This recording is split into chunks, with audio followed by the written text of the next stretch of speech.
So this is the new series that I'm going to do where I'm going to focus on individuals of the horror genre that have been influential, huge stars, and that I have respect for, obviously, since I'm doing the video. And the first one that I'm going to do it on, it just so happens to be R.L. Stine's 72nd birthday. Born in 1943. Bob Stine's his real name.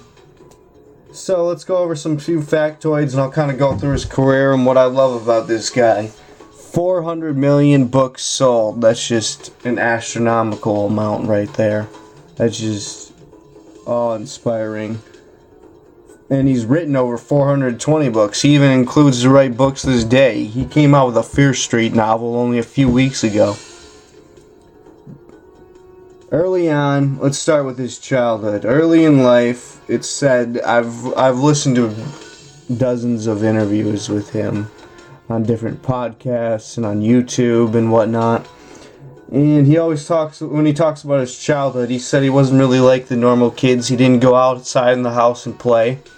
What he did is he found a typewriter when he was 9 years old and started writing stories at an early age.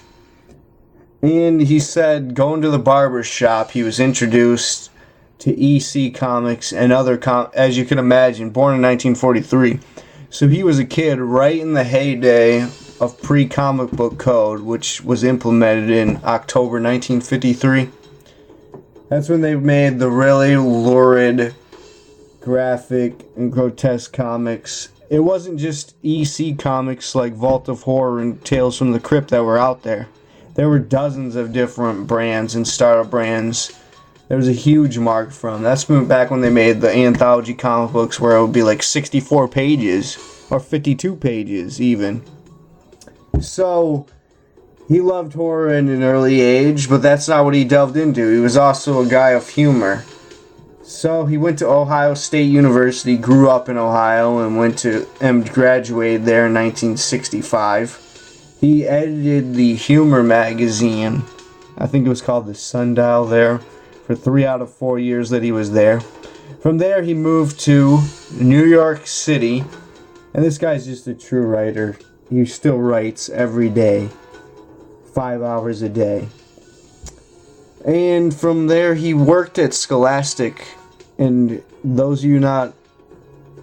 of those of you who don't know what Scholastic is, it's a huge publisher in the U.S. who does specializes in children's educational books and books for children in general.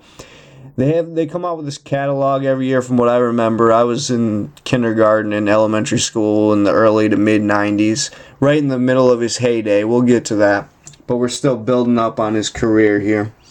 So he was an editor of this funny magazine, as he calls it. It was called Bananas, where he did jokes, and he did several joke books. And he did that for over 10 years. He had a good career, and then came the mid-'80s. And by that time, he had enough cachet where he also was getting hired to do, he did like a half a dozen Indiana Jones children's books. You could find those on eBay. He did Spaceball. He did movie adaptations for Spaceballs, Big Top Pee-wee, Ghostbusters 2. He even did G.I. Joe books and a plethora of joke books and magazines. He even worked in the fantasy swords and sorcery genre, as you might imagine, because that became immensely popular in the 80s after the release of Conan the Barbarian movie and a slew of other fantasy movies that were released back then. So from then on, the way he explains it, his editor, let's get to how he got into the horror industry. So this guy's in his mid-40s, never even wrote a horror book his whole life, was pretty much content. He thought he was just going to kind of essentially he thought there was nothing in store, and then he was just going to be a simple editor for the rest of his life. And he was never a bestseller. He was just a writer, just made a career at writing. And a decent career, but a modest career. No fame from it at all.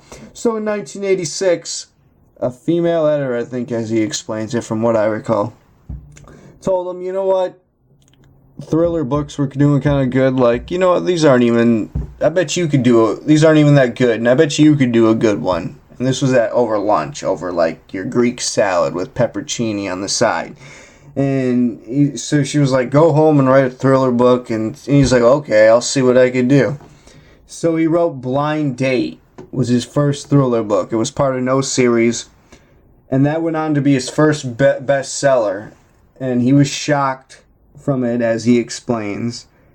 And he went on to do, let me go over all of his series. This guy did Fear Street, Goosebumps, Rotten School, Mostly Ghostly, Nightmare Room, Space Cadets, and it really goes on and on and on for what he's contributed to, and a bunch of standalone original books too that have nothing to do with series. So he did a number of thrillers. I've read a few, including The Babysitter. Like, I don't feel normal unless I've read R.L. Stine, Michael Crichton, or Dan Brown, or Christie Golden, or Shakespeare. I have to at least read one of those authors a day. And R.L. Stine is one of my favorite go-to writers. He has skills in creating suspense, mystery, twists, and he really gets inside the character's head. And that's what I really love about his skills, prose-wise. So, film. Okay, and then he created the Fear Street series. I got a picture of this. This is the book series that he created on the right here. In 1989, that went on to be tremendously successful. And those were targeted towards female teenagers. And that was a really huge series.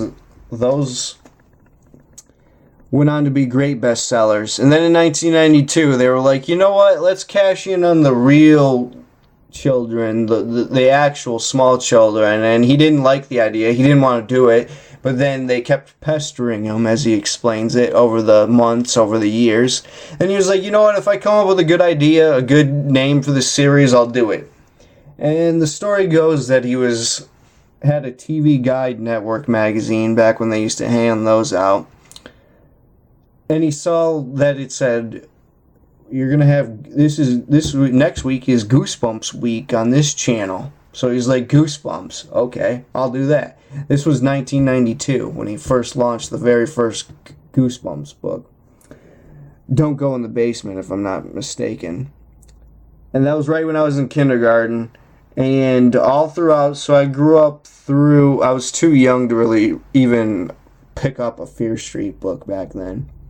But the Goosebumps was coming of age right when I was learning how to read and everything. And it was hugely popular in the U.S. I can't speak for other countries, but in my school, you were not cool unless you had an R.L. Stine book.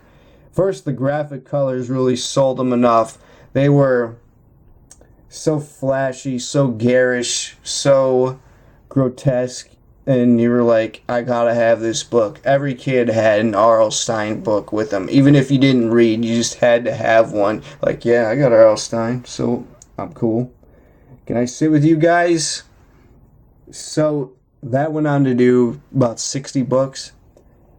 And in the U.S. in the 90s, for 3 straight years, he was the best-selling author in the U.S. By 1995, arguably the height of his popularity, I don't know when the TV series came out, but it probably came out around that time too. But anyway, a publisher offered him $1 million straight up if he's like, go write an adult horror book, because he was so popular. And he only did it because he got that $1 million advance. So he did that, and it ended up being one of my favorite books, go-to books to read. And it actually just came up with the 20th anniversary of that. It was released in 1995. And that was Superstitious. I highly recommend it. It's sexually obscene. It's very graphic. It's great mystery. Great character. It's about this guy who's a teacher of folklore and ancient myths and superstitions, and I'm not even going to delve into it right now because this is more about R.L. Stine. I did a review on it. Search my channel for Superstitious, the book. Anyway, this month, they finally came out with a Goosebumps movie, and it's being released. Jack Black is actually playing R.L. Stine. Apparently all of R.L. Stine's characters from the Goosebumps series are coming alive to terrorize him in real life. They're penetrating this realm like waxwork style. And I'm not really expecting much out of it or anything, but definitely gonna check it out. But like I said, I absolutely love this guy. He's got a great sense of humor in all of his interviews. Even to this day, in his 70s, he's hilarious. He can mix humor with horror. Even with the restrictions of having to write for children, he could still terrorize you. He still delivers on the frights. I absolutely love this guy, and I'm glad he still writes.